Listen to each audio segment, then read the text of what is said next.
Hello, this is Cube, episode 3 of the series, the final episode. Today's theme is China. In the previous two episodes, we examined Europe. Episode 1 covered Germany, the extreme of the left brain rigidity, unable to escape the curse of the friend-enemy theory as an ideology. The episode 2 covered France, the Macron's right-brain gambit to seize the moment when rules are crumbling, and the European right, another right-brain response, defending the national sovereignty by abandoning Trump themselves. But China moves in a completely different dimension from all of these. Established media depict China as the next world empire taking over America's hegemony. My reading is different. China's leadership is not seeking American-style hegemony. And what they are aiming for is something deeper, more sustainable, and entirely different. Today I want to walk through the answer with you. Using the keyword contemporary tributary system as our central axis. And at the end, I will also offer a perspective on how Japan should rise within this structure. Let us begin. Do you feel a vague unease in the daily news? The US-China rift, Europe sliding toward war, the fragility of energy and food. Yet no one tells you, clearly, what to do. Stepping down, a geopolitics beyond friend and enemy, answers that question from both the technological and the historical side. Quietly but certainly, the path forward exists. And it is within reach. The independent perspective I have shared again and again on YouTube. The paperback edition is in 2 volumes, totaling 471 pages. Available now on Amazon Books. Why not place, somewhere in the back of your mind, one more lens through which to see the world? First, let me say plainly what I want to say. The China's threat theory, mass produced by established media and Western academia, contains a fatal bug. It is this unconscious premise: the next rising power must like Britain and America before it, they deploy military force around the world, they enforce its rules, and colonize other countries. This premise is nothing more than the simple projection of 20th century hegemonic model onto the future. But please think carefully. China's leadership has been coldly observing how American-style hegemony has been suffocated America from within, deploying military bases around the world, intervening its conflict across the globe. The result? America currently carries a national debt exceeding $34 trillion, roughly 5,000 trillion yen. The interest payments alone are crushing the national budget. Decades of overseas overreach have left its social safety net and infrastructure in ruins. This is the endpoint of American-style hegemony. Looking at this, the China leadership must have concluded the following. To imitate America is to dive into the trap to self-destruction. And what matters here is this: that China is by no means a peace-loving, benign country. On that point, the awareness of Western media is by no means wrong, but the direction in which they are worried. The scenario of military expansion across the world is not, in my view. the path that China's leadership will choose. So, what is China aiming for? The answer is not world conquest, but fortification into absolute immunity. And the construction of a contemporary tributary system that draws neighboring countries into orbit around the fortress. In a way, they cannot physically escape. This is an entirely different approach from colonial rule, which deploys military force to directly govern other countries. However, the depth and the persistence of its influence may far exceed those of colonial rule.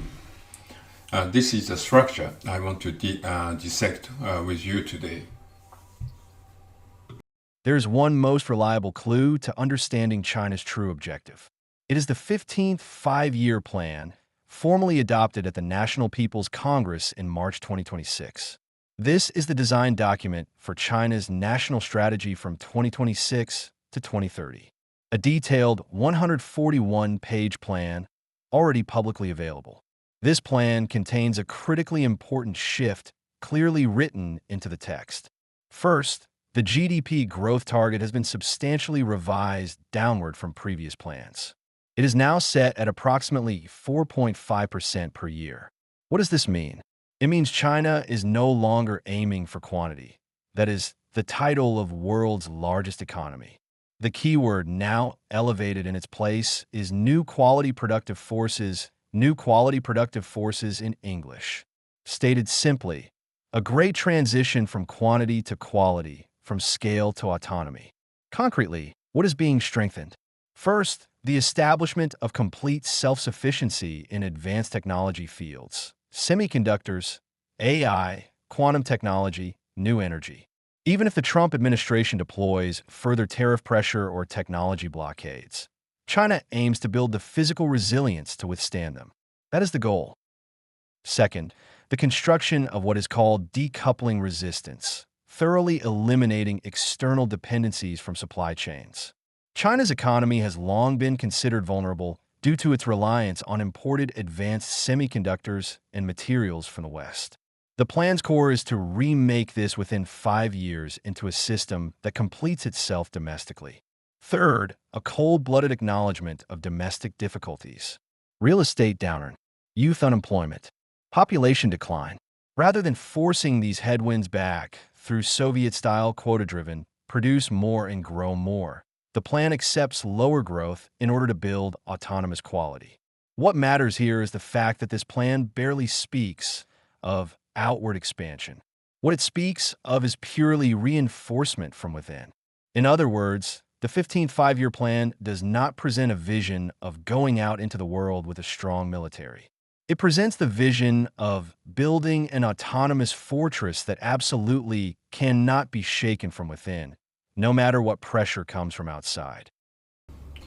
Here, let me step into the topic Western media most strongly warns about: Taiwan and the sea range to the Pacific. The media reports it this way: that China is going to absorb Taiwan, advance into the Pacific, and fight America for maritime hegemony. My reading is fundamentally different. The China's desire for Taiwan and its push to secure an exit to the Pacific is not the first step of outward expansion or invasion. It is a defensive reflex calculated backward from an inward fear of strangulation, the fear of being physically suffocated. Please picture a map in your mind. On the eastern side of the Chinese mainland, the routes to the Pacific are completely encircled by an imaginary line. To the north, the Japanese archipelago, the Kyushu, Okinawa, then Taiwan, the Philippines, Borneo, The line connecting these is called the First Island Chain. This line is held militarily by the United States and its allies. In other words, in a crisis, this line can be used to blockade China's maritime traffic. Therefore, China, this is condition of having a collar around one's neck that can be tightened at any moment. The Chinese economy depends heavily on maritime shipping for energy, the food, and raw materials.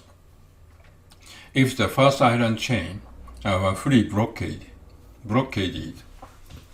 the Chinese economy would fall into dysfunction within weeks. In other words, Taiwan is not for China at the foothold for Pacific conquest. Rather, it is the final bottleneck of loosening the collar around their own neck. The China is not factoring into its calculation a head-on contest with the U.S. Navy in the middle of the Pacific, blue water naval hegemony. The overwhelming vastness of the Pacific and the physical mass of the U.S. Navy, the China's leadership understand these coldly. What they aim is not to win in the Pacific, but to keep Pacific pressure from reaching their shores. Heading toward 2030, the goal year of the 15th five-year plan, that China is gradually tightening the nets of logistics, the cyber economics, and the rule of law around Taiwan and surrounding borders. Not military invasion, but structural logistical welfare. This is a deep structure of the Taiwan and sea lane question. In May 2026, an extremely symbolic summit was held in Beijing. It was the first US-China summit since Trump's re-election. The date, May 20th. What the two leaders displayed at this summit offers an extremely important lens for reading the geopolitics of the world. President Trump's approach was a typical transactional model.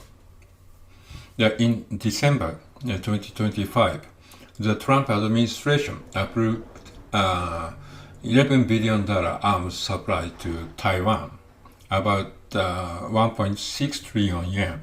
It has also dangled an additional $40 billion.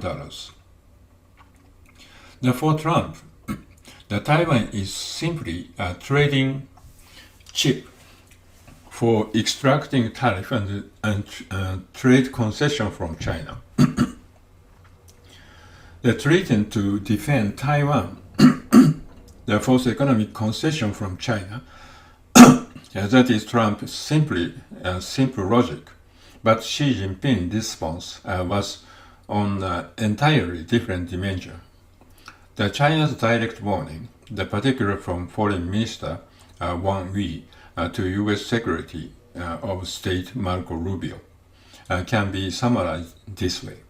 The Taiwan is the single largest immobile risk factor in U.S.-China relations. It is not a subject of negotiation. It is the red line of China's sovereignty. In other words, the Xi Jinping is coldly deflecting Trump's desire to make a deal. Here lies a decisive structural difference. The Trump's thinking is a business-style position that all problems can be solved through deals. But China's leadership does not view Taiwan as a negotiable agenda item. They treat it as a structural, unchanging premise. that Taiwan is part of China. This cannot be negotiated. And here is what matters from here. That China connected nothing at the summit with Trump. On the contrary, that China is waiting. Waiting for what? They're waiting for Trump to expand their front lines across the world.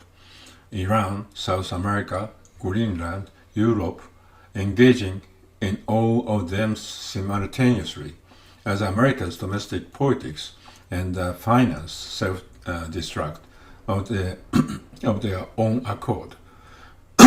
The China's leadership is watching this from the high ground. This is a decisive operation system, the difference between the two countries, revealed by the May 2026 US-China summit. Here, let me introduce one more interesting example that demonstrates China's realism. In May 2026, Iranian Foreign Minister Araghchi visited Beijing. As you know, Russia and Iran sit ideologically close to each other in the framework of opposition to the United States. With China included, this relationship is often spoken of as the trilateral anti-American coordination. But the stance China showed here was entirely different from ideological solidarity. On the surface, China spoke of support for the Middle East security order. It publicly expressed understanding and cooperation with Iran. But the underlying message was far colder. China firmly drove a stake into Iran with the following message: the asymmetric strategy you're taking against the United States, we support it. A certain degree of pressure on the Gulf states, we can tolerate. But under no circumstances, not for a single moment, are you to block the physical passage of the Strait of Hormuz, which is our oil supply chain. The Strait of Hormuz is the critical maritime choke point through which roughly 20% of the world's crude oil passes. China imports vast quantities of oil through this strait. In other words, China's logic runs like this: even toward ideological comrades, even toward fellow anti-Americans, any act that threatens our country's physical survival, that is to say our energy infrastructure, will not be tolerated by even 1 millimeter. This is the apex of China's realism. For China, what takes top priority is not ideological solidarity.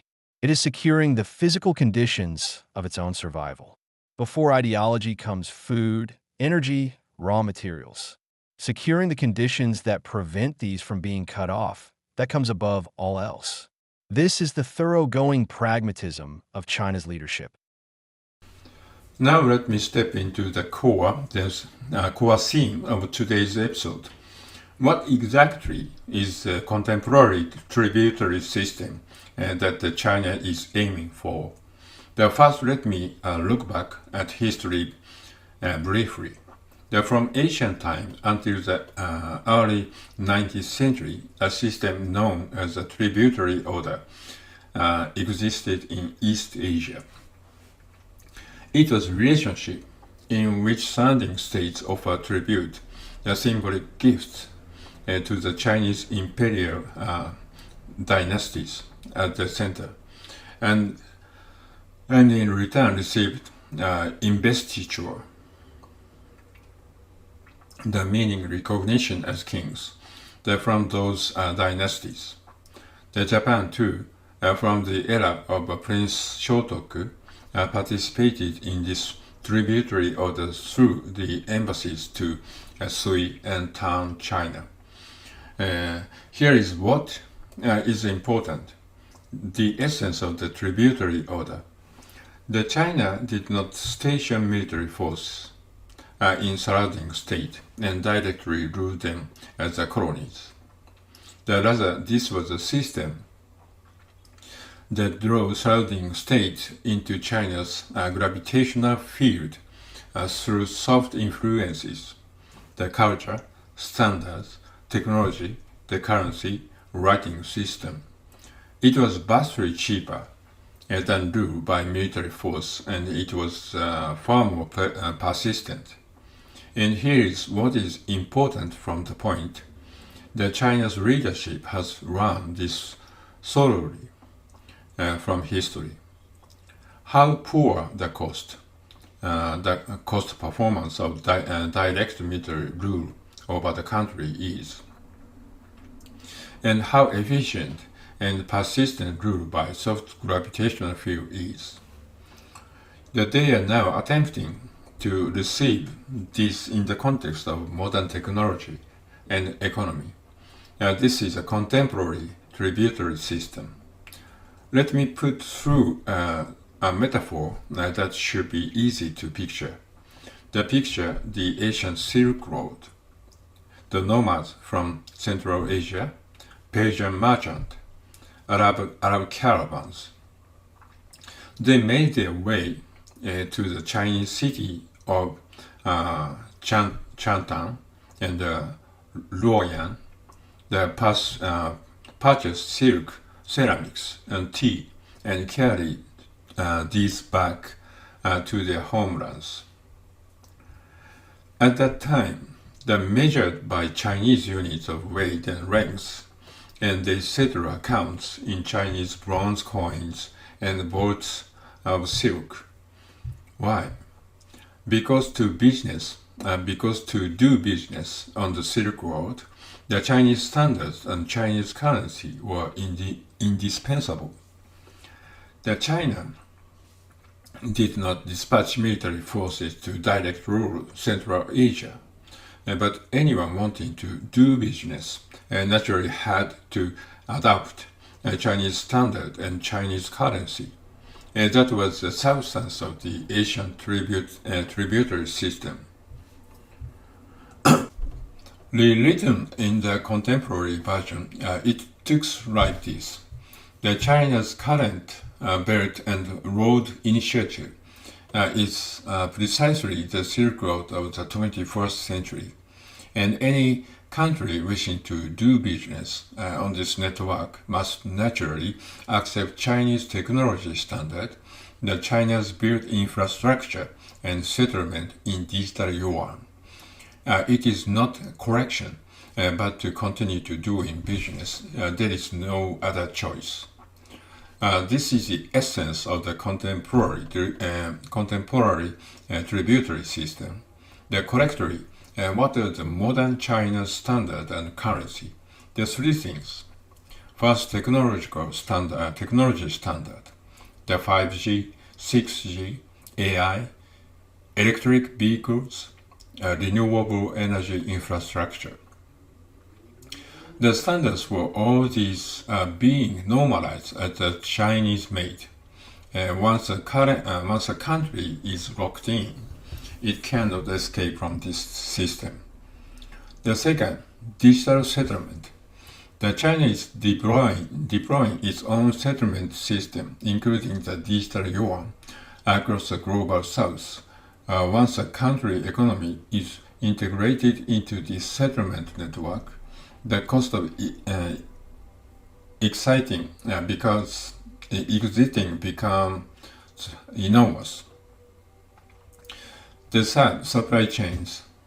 The rare earths, battery material, the pharmaceutical intermediates in the production of the refining of these critical materials, and China holds most of the world. In other words, China's gravitational field is not military intermediation. Offend China, and tomorrow your social infrastructure and the economical settlement stop. Constructing this asymmetric dependency relationship at the planetary scale. This is the true nature of the contemporary tributary system. This is no need to dispatch military forces.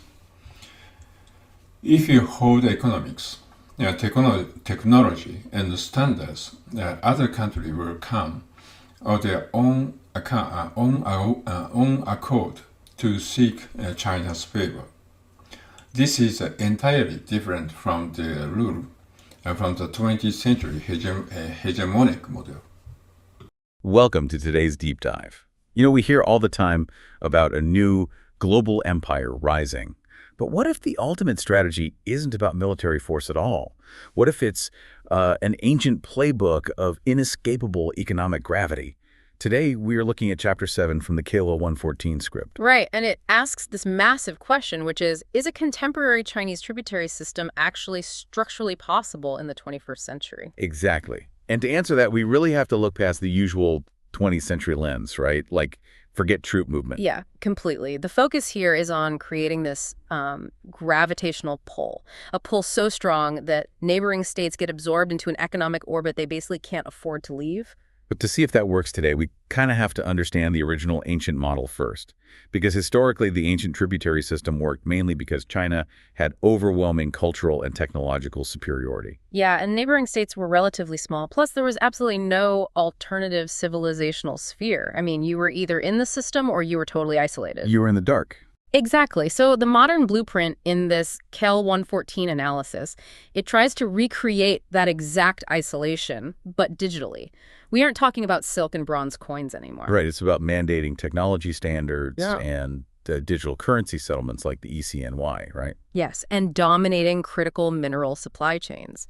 The idea is if your nation's telecom infrastructure only speaks Chinese code and your trade settles exclusively in a Chinese digital currency. Then ripping all that infrastructure out later would be totally ruinous financially. Exactly. It becomes a financial nightmare. So it's a lot like the Apple ecosystem. I mean, once you have the iPhone, the Mac, and all your business data is locked into iCloud, switching to Android is just this massive, expensive headache. That is a perfect analogy. The ultimate goal is ecosystem lock-in. But you know, that Apple analogy also points to the first major structural crack in this whole contemporary plan. Oh, because in the ancient world, China was the only operating system available. Right. Today, it has to compete with several other massive entrenched ecosystems. Yeah, the 21st century has multiple alternative gravity wells. I mean, you've got the EU, India, Japan, Russia, the US. They all have their own gravitational pull. And those alternative poles are actively resisting this lock-in. The source text highlights that the West and Japan aren't just sitting back. They are aggressively disrupting this orbit. Which we see with targeted decoupling, right?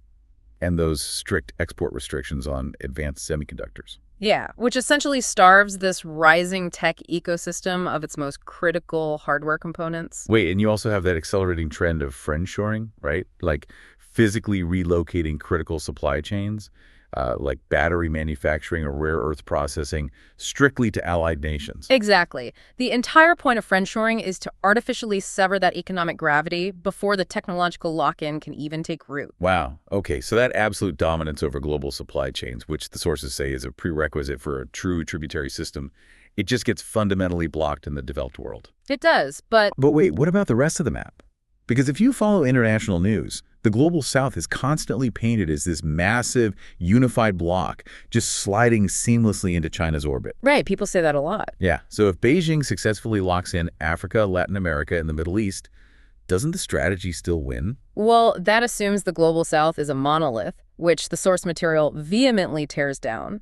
The KIL-114 script actually points out these deeply entrenched internal opposition structures within those regions. Like what? Like regional rivalries? Exactly. Think about the Middle East. You have the historic rivalry between Saudi Arabia and Iran.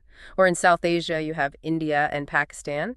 In South America, Brazil and Argentina. Oh, I see. So if Beijing pulls Saudi Arabia deeply into like a digital currency orbit, then Iran inevitably feels threatened and looks for an alternative pole to balance that out. Precisely. The internal rivalries make it structurally impossible for a single hegemon to capture all of them at once. A true tributary system requires unquestioned reliance from the entire periphery. But modern geopolitics basically dictates that if you embrace one fierce rival, you naturally alienate the other, which creates hard limits to how far this economic gravity can expand. Which brings us to the ultimate conclusion of the analysis. A contemporary tributary system is theoretically possible to build, sure, but it will never function fully. Right, it can't achieve that ancient absolute monopoly. So we're looking at a highly fragmented outcome. Yeah, it's not an absolute victory for China, nor is it an absolute victory for the US. It's really just a messy, multipolar universe where different gravitational fields overlap and constantly push and pull against each other. Well, understanding this really shifts how you should view global competition. I mean, it isn't a binary board game where one side just takes all the territory and wins. No, not at all. It's a reality of competing technological and trade orbits. Which leaves you with a really fascinating question to think about. If the future is defined by these overlapping, competing gravitational fields, what actually happens to the global economy when everyday businesses are eventually forced to choose just one tech standard or digital currency orbit to operate in? Now let me step into the question of Japan ourselves. The Japan stands in an extraordinarily harsh position geopolitically. To the west, Japan stands on the front line of the gravitational field of China, which is constructing the contemporary tributary system. To the east, Japan maintained a long-standing alliance with the Trump administration's America, which has begun in its predatory runaway. In other words, Japan is positioned to receive two pressures simultaneously: China's economic siege and America's predation of the alliance. And here, the things I believe we must be most worried of is following. It is a possibility that Japan, too, carries the same bag we discussed in episode 1 on Germany, left brain system autism. A mode of thinking that within the given rule of the Japan-US alliance grinds itself down its martyrdom to preserve the alliance. Structurally, this is the same as Germany grinding itself down within the rule of NATO. What we need is a flexible right-brain thinking we saw in episode 2, the thinking of Putin and Mahathir. We reward the rule themselves. But here is what matters. Rewriting the rule by no means abandoning in the alliance of the confronting America. Rather, it is this. Diplomatically, they do not steer the waters, neither pro-American nor pro-Chinese, but slowly maintain the appearance of a status quo continuity. We wear the mask toward America. They maintain the distance of reasonable neighbor that they create no unnecessary friction toward China. But beneath the surface are mobile Japanese politics. The bureaucracy and the business, large, mid-sized, and small, they build quietly but firmly the physical foundation of national survival. The self-sufficiency in energy, self-sufficiency in food, self-sufficiency in technology, self-sufficiency in settlement. When these all in the pace, Japan will, for the first time, be free from both the gravity of China and the predation of America. The concrete pathway of this discussed in detail the silent choice, stepping down, volume 1 and 2, which I published this year. For those interested, please consider picking up the book reference in this episode. What I want to emphasize is that this is by no means a pipe dream. All the technological elements are currently within Japan's reach. What is lacking only national will to converge them upon a single purpose.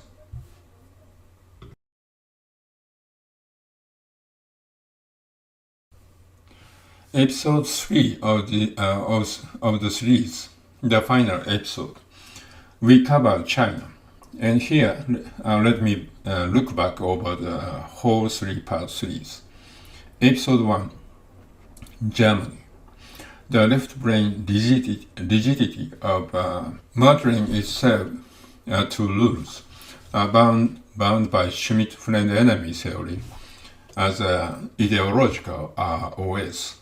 Episode 2, the France and the European right brain strategic flexibility that sees the moment when the rule crumble, and the consistency of the right and the prioritize national sovereignty above all. Episode 3.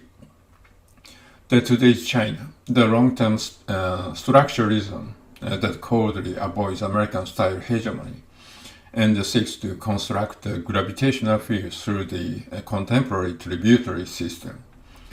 The three countries and the region showed entirely different operating system. But one thing emerged in common. It is a decisive asymmetry between thinking that matters itself to rules and thinking that use rules as a tool. Will Japan follow Germany's footsteps, or will it run from the strategic flexibility of Putin and Mahathir? This is a question of choice placed before each of us, one by one. The beginning of next month, in July, maybe, I will launch a new series. It will be a virtual dialogue series, a virtual conversation with Peter Thiel, AI, and Elon Musk, AI. These two have hacked the rule of nation states through technology and capital.